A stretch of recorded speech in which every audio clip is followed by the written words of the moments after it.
Actually में रामायण एक लीला है। लीला मतलब समझते हैं मैच फिक्सिंग। पहले से रामायण में हर चीजें क्या थी, फिक्स थी। लेकिन हमारे देश की शिक्षा व्यवस्था इतनी चौपट कि हमें और आपको समझने का मौका ही नहीं दिया और इसे एक धार्मिक किताब बन के रख दिया। रामायण को अक्सर कहा जाता है राम लीला। देखते हैं ये राम जी की क्या थी, लीला थी। राम जी की क्या थी, लीला। अगर आप इसके छोटे से छोटे चीजों को अगर आप समझेंगे, कोई भी चीज को अगर समझेंगे, छोटे से छोटे चीज को, तो आज के जीवन में आपको बहुत सारी चीजें सीखने को मिलेगी।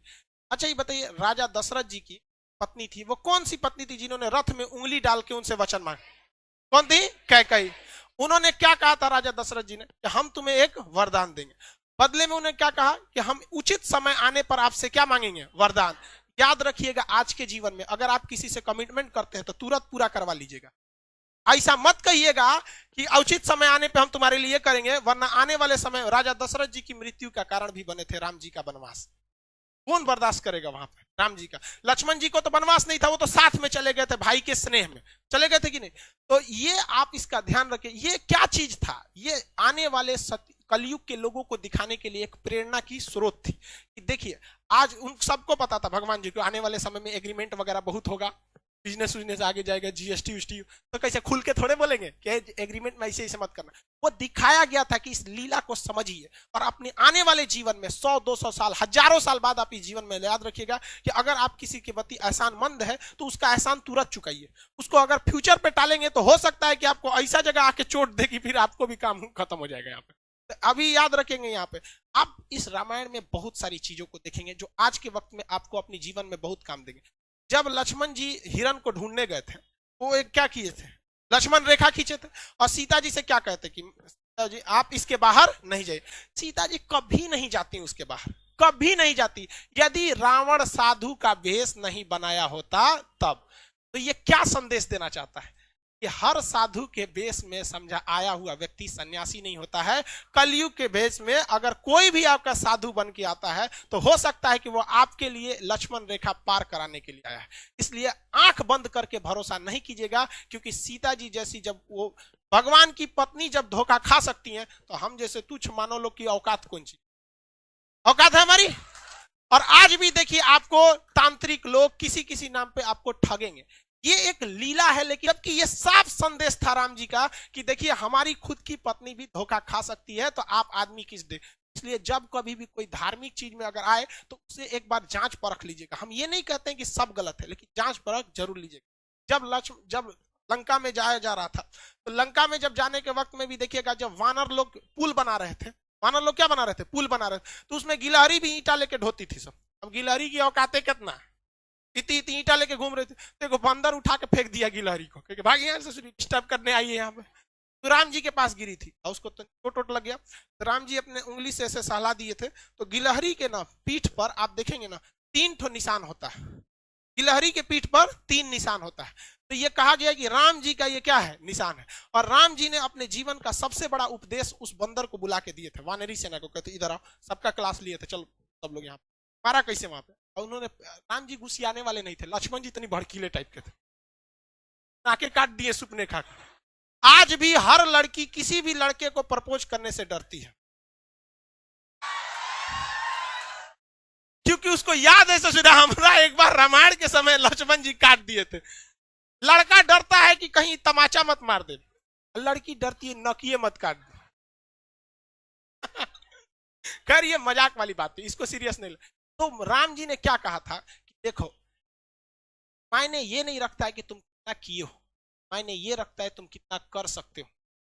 बंदर लोग जो है वानरी सेना, तुम्हारी क्षमता ज्यादा है, तुम बड़े बड़े पत्थर को उठा सकते हो, लेकिन गिलहरी ने उतना बड़ा पत्थर उठाया जितनी इसकी औकात थी।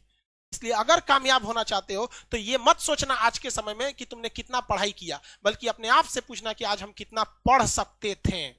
समझ में गया? इसलिए हम आज भी इस गिलहरी को अपने पास रखते हैं। जिस दिन हमको थकान होने लगती है, हम इसको देखते हैं तो राम जी की बात याद आती लगती है कि ये मरा हुआ जिंदा इसमें रहेगा। हमको आज भी जब भी थकान होती है तो हम इसको देखते हैं, याद आती है कि जिंदगी में ये मत सोचना तुमने कितना किया, सोचना कि तुम कितना कर सकते थे। समझ में आया कि नहीं? आज हमारे अब मेन टाइम पे आते हैं यहाँ पे। तो पहला आपने ये देख लिया, उसके बाद आपने देखा कि लक्ष्मण जी को क्या लग गया था? तीर लग गया था। शक्ति बाण के नाम से वो तीर था, बहुत खतरनाक, उसमें मंत्र वगैरह था। पहले के समय में तीर खतरनाक नहीं थे, मंत्र खतरनाक थे, उसको कुछ पढ़ के मार देता था रावण वगैरह, मार यहाँ पे। तो आप जरा देखिए, राम जी के अपने भाई को जब तीर लगा था तो राम जी विष्णु भगवान के अवतार थे, एक बार राम जी उस तीर लगे हुए जगह पे हाथ रख देते तो क्या वो जख्म सही नहीं हो जाता?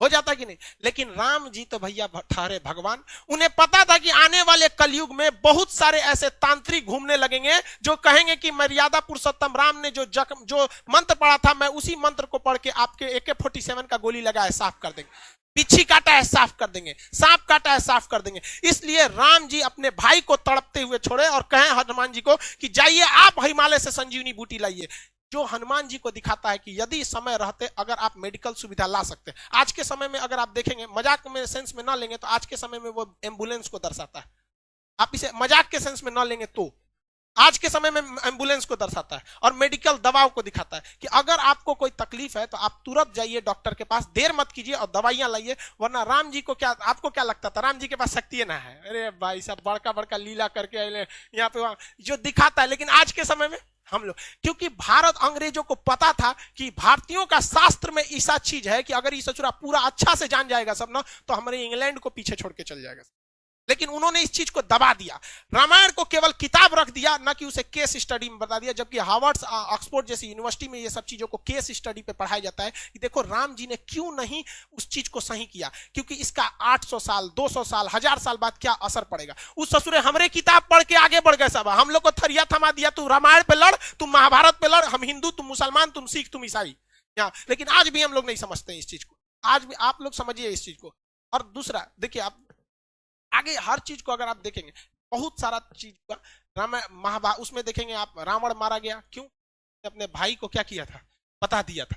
जबकि रावण नहीं मारा जाता अगर वो अपने भाई को नहीं बताता कि मेरी नाभि में अमृत। इसलिए ये क्या दर्शाता है? ये यही दर्शाता है कि अगर आप किसी राज को चाहते हैं छुपा लेना, इसका सबसे अच्छा तरीका है कि किसी को न बताएं। क्योंकि अगर आप अपने करीबी को कोई राज बताते हैं तो करीबी का भी कोई ना कोई करीबी होता है। इसलिए अगर आप चाहते हैं तो किसी को ना बताएं, स्पेशली महिला को तो बताइए मत। आप बुरा मानिएगा लेकिन ये चीज हकीकत है। किसी महिला को बताइएगा ना, हाई बात मत बताना, तो अपनी सहेली को बताएगी और उसको भी कहेगी किसी को बताना नहीं, और वो पूरा लॉज पीट देगी हल्ला, और सबको यही बात कहा जाएगा किसी को बताना नहीं। पहले के वक्त में मीडिया नहीं था तो महिलाएं ही मीडिया का काम करती थी।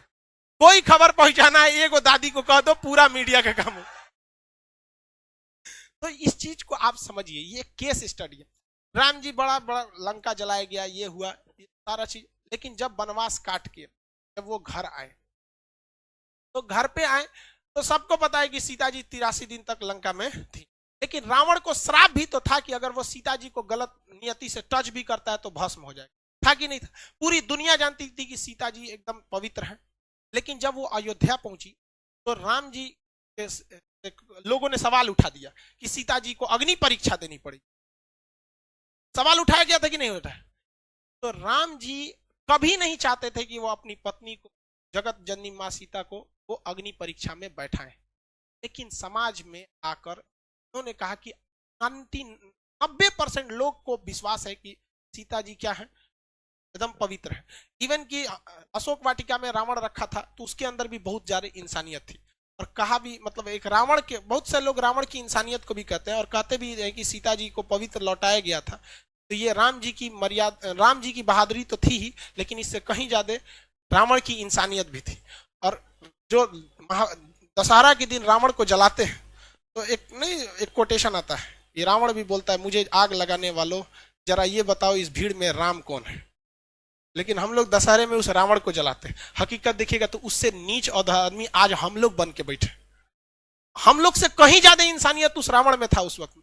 लेकिन राम जी अयोध्या आए ना तो 90% लोगों को पता था, 90% लोग खुश थे कि आज हमारे मर्यादा पुरुषोत्तम राम आ गए। लेकिन उस समय भी लोगों की कमी नहीं थी, लोग की कमी उंगली उठाने की नहीं थी। लोगों ने भगवान पर उंगली उठा दिया और भगवान ने सोचा कि चलो ना हम अग्नि परीक्षा दे देंगे, जगत जननी मां सीता तो पवित्र ही है, अग्नि परीक्षा में क्या हो जाएगा, सफल तो हो ही जाएंगे। हुआ भी वही, मां सीता अग्नि परीक्षा में बैठी और कहा गया भैया अगर पवित्र रहेंगी तो आग नहीं जला पाएंगी और अब अपवित्र है तो आग जला देगी। क्या सीता जी को आग जला पाई थी? नहीं।